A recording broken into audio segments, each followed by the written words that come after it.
विष्णवे जिष्णवे शङ्खिने चक्रिणे रुक्मिणी रागिणी जानकी जानये वल्लवी वल्लभायार्चितायात्मने कंसविध्वंसिने वंशिने ते नमः।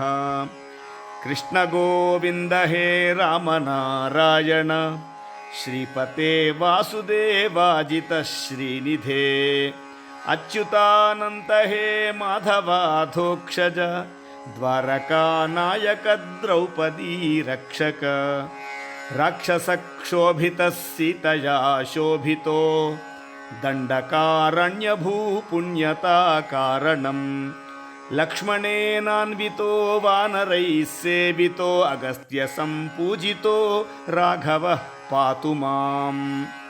धेनुकारिष्टः निष्टकृद्वेषिणां केशि